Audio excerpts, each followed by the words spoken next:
दुनिया में जो भी चीज मूव कर रही है वो एक समय के बाद रुक जाएगी, लेकिन जो चीजें स्टिल और स्टेबल हैं वो हमेशा रहेंगी।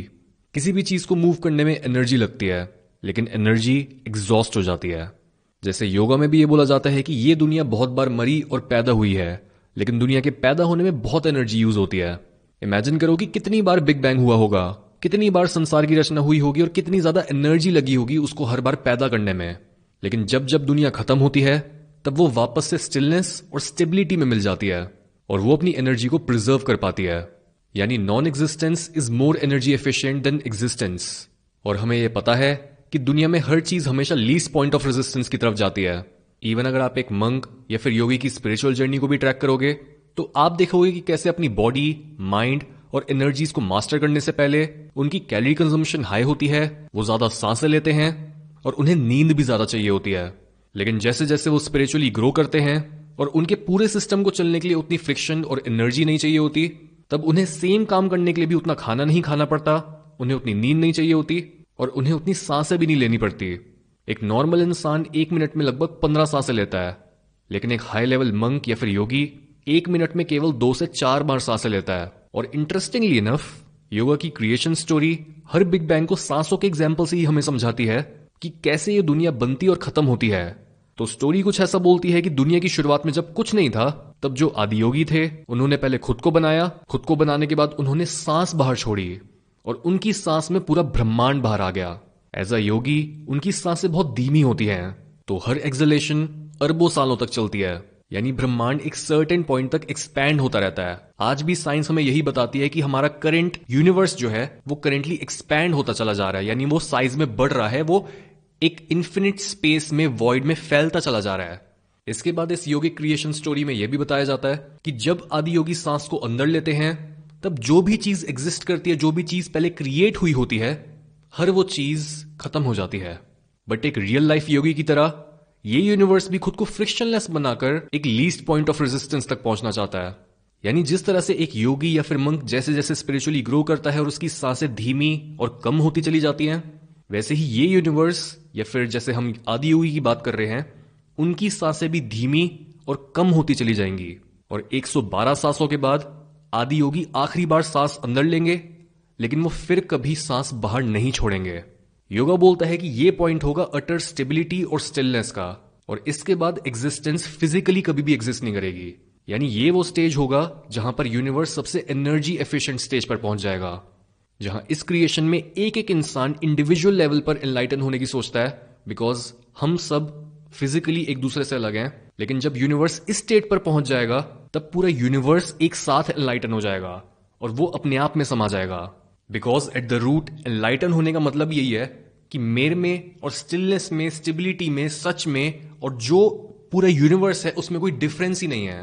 तो जब हर चीज साथ आ चुकी है और जब कुछ सेपरेशन बची ही नहीं है, तो उसका मतलब यही होगा कि पूरा यूनिवर्स एनलाइटन हो चुका है ना। अगर किसी में कॉमन सेंस नहीं है तो मैं ये चीज दोबारा क्लियर कर देता हूं कि हमारे एंसेस्टर्स ने आदि योगी या फिर शिवा को एक एनालॉजी की तरह इस्तेमाल करा है कई यूनिवर्सल लॉस को समझाने के लिए। और यूनिवर्स का सबसे बड़ा लॉ यही है कि एनर्जी वेस्ट नहीं होनी चाहिए, एफर्टलेसनेस, लेवरेज, कम से कम मेहनत के साथ ज्यादा से ज्यादा रिजल्ट निकालना, most efficient way of existing, वू वे जिसे बोलते हैं, ये होता है यूनिवर्स का सबसे तगड़ा लॉ। मंक्स अपनी हर टेक्निक के साथ और इवन साइलेंट रहने की प्रैक्टिस के साथ इस क्रिएशन की साइकिल से जंप करके इसी लास्ट स्टिलनेस के स्टेज पर पहुंचने की कोशिश कर रहे होते हैं। मंक्स को उनके मास्टर ये एडवाइस देते हैं कि काम करो, खूब दबाकर काम करो, ताकि तुम्हारे अंदर जितनी भी एनर्जी है वो एग्जॉस्ट हो जाए और तुम नेचुरली ही स्टिलनेस के पास पहुंच जाओ। लास्ट लेक्चर में हमने गुरजीफ की एक टेक्निक की बात करी थी, जहां वो अपने स्टूडेंट्स को एकदम से बोलते स्टॉप, और वो जिस भी पोजीशन में रुकते वही उनका मेडिटेटिव पोस्चर बन जाता। पतंजलि भी योग सूत्र में बोलते हैं स्थिरम सुखम आसनम, यानी जो भी पोजीशन एकदम स्टिल और कंफर्टेबल बन जाती है वो एक आसन है। आपने एक आसन को परफॉर्म करते हुए मूव नहीं करना होता, आपने कुछ बोलना नहीं होता, और आपने उसी पोस्चर में कंफर्ट को ढूंढना होता है। सो एक रास्ता स्टेबिलिटी हासिल करने का यही होता है कि आप योगा की प्रैक्टिस करो और उन आसनों को मास्टर करो, और मैं इस मेथड को हाईली रिकमेंड भी करूंगा। लेकिन एक दूसरा तरीका यह होता है कि आप अपनी हर मूवमेंट को ही एक आसन बना लो। यानी आप जो भी काम कर रहे हो, जो भी आपकी लाइफ की करंट सिचुएशन है, उसमें ही अटर पीस और स्टिलनेस ढूंढ लो। ऐसा करने के लिए आपको अपनी परसेप्शन यानी जिस तरीके से आप दुनिया को देखते हो उसे बदलने की जरूरत है। और आप ऐसा करोगे 3 E's को यूज करके, यानी एक्सट्रीम एक्सेप्टेंस, एक्सट्रीम अंडरस्टैंडिंग और एक्सट्रीम ओनरशिप। एक्सट्रीम एक्सेप्टेंस का मतलब है कि जो भी आपकी लाइफ में सिचुएशन आती है उससे दूर भागने के बजाय या फिर उसे इग्नोर करने के बजाय उसे एक्सेप्ट करो। हर चीज को क्लैरिटी के साथ देखो और उसे रजिस्टर करो।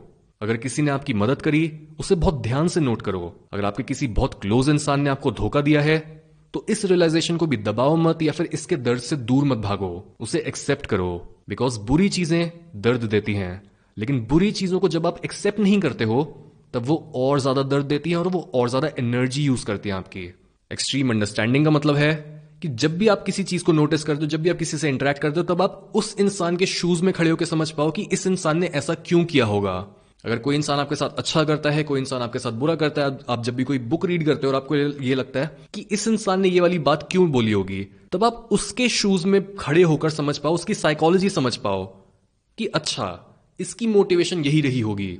अगर किसी इंसान ने किसी दूसरे इंसान का मर्डर कर दिया तो आप एटलीस्ट ये बोल पाओ कि हाँ वैसे मैं शायद ना करूं, बट अगर मैं उसकी सिचुएशन में होता और मेरे पास भी वही पेरेंटिंग होती, वही बचपन का गंदा एनवायरनमेंट होता, मेरे भी गंदे दोस्त होते, शुरू से मैंने भी इतना वायलेंस देखा होता, तो शायद मैं भी मर्डर करता। ये होती है एक्सट्रीम अंडरस्टैंडिंग, कि मैं समझ पाऊं कि दुनिया में चल क्या रहा है, और अगर मैं दूसरों की जगह पर होऊंगा तो शायद मैं भी उनके जैसा ही होऊंगा। ये अंडरस्टैंडिंग लाने के बाद होगा क्या, आप दूसरों को ब्लेम करना बंद कर दोगे। आप समझ पाओगे कि वो कहां से आ रहे हैं, और ये चीज आपके अंदर बहुत ज्यादा फ्रिक्शन कम कर देगा। जो आप दूसरों को ब्लेम कर रहे होते हो, जो आप दूसरों को समझ नहीं पा रहे होते हो, जो आप हमेशा खुद को एक विक्टिम की तरह देख रहे होते हो, आप खुद को भी समझ पाओगे कि अच्छा मेरी पेरेंटिंग ये थी, मेरे को बस इतनी ही एडवांटेजेस या फिर डिसएडवांटेजेस मिली थी, और इन सारी चीजों के साथ जो मैं कर सकता था अभी तक मैंने वो किया, इट्स ओके, बट आगे जो मैं करने वाला हूं वो मेरी रिस्पॉन्सिबिलिटी है। और इसके साथ ही हम आते हैं 3rd E पे, जो कि है एक्सट्रीम ओनरशिप। यानी आपने ये समझ लिया कि जो भी दुनिया में हो रहा है, जो भी मेरे साथ हो रहा है, ठीक है मैं उसे एक्सेप्ट कर रहा हूं। आपने ये भी समझ लिया कि जो दूसरों ने मेरे साथ किया या फिर जो भी दुनिया में हो रहा है वो क्यों वो कर रहे हैं, उनकी क्या मोटिवेशन होगी, वो हो गई एक्सट्रीम अंडरस्टैंडिंग। लेकिन अब आप बोल रहे हो कि फिर मैं करूं क्या। ठीक है किसी ने मेरे को धोखा दे दिया, लेकिन मेरी रिस्पॉन्सिबिलिटी है कि मैं खुद को कुछ ऐसा कर लूं, मैं खुद को इस तरीके से डेवलप कर लूं कि वो इंसान दोबारा मेरे को धोखा ना दे पाए, दोबारा मैं इस सेम गड्ढे में ना गिरूं। जब भी आप किसी प्रॉब्लम में फंस जाते हो, चाहे आपके पास कोई फाइनेंशियल प्रॉब्लम हो, कोई भी घर में दिक्कत चल रही हो, या फिर कोई भी प्रॉब्लम हो, आप ये समझ पाओगे ठीक है ये प्रॉब्लम किसी भी इंसान की वजह से आई, मे बी मेरे पेरेंट्स ने कोई गलती की, मेरे स्कूल ने, मेरी सोसाइटी ने, इस देश ने कोई गलती की, या फिर मेरे से ही कोई गलती होगी, जो भी है, जिसका भी फॉल्ट है, लेकिन इस प्रॉब्लम से बाहर निकलने की जो ड्यूटी है, जिस इंसान की रिस्पॉन्सिबिलिटी है, वो मैं ही हूं। और इससे भी आपके दिमाग में बहुत ज्यादा स्टेबिलिटी आती है। वाई? बिकॉज जब भी आप किसी प्रॉब्लम में फंसे हुए हो और आप दूसरों की तरफ नहीं देख रहे हो कि कौन मेरे पास आएगा और मेरे को बचाएगा, तब आप काम रहकर बस सॉल्यूशंस के बारे में सोचते हो। आप प्रॉब्लम से, क्वेश्चन मार्क से नहीं भरे हुए होते कि मैं किसको ब्लेम करूं, किसने ये कर दिया, कोई केओस नहीं होती दिमाग में। तब आप स्टिलनेस के साथ देख पाते हो कि अच्छा सॉल्यूशन क्या हो सकता है। स्टिलनेस का मतलब ये है कि आपने बस एक चीज को पकड़ा हुआ है, आप इधर उधर नहीं देख रहे हो कि कौन, क्या, क्यों, नहीं, आप सॉल्यूशन ओरिएंटेड बन चुके हो।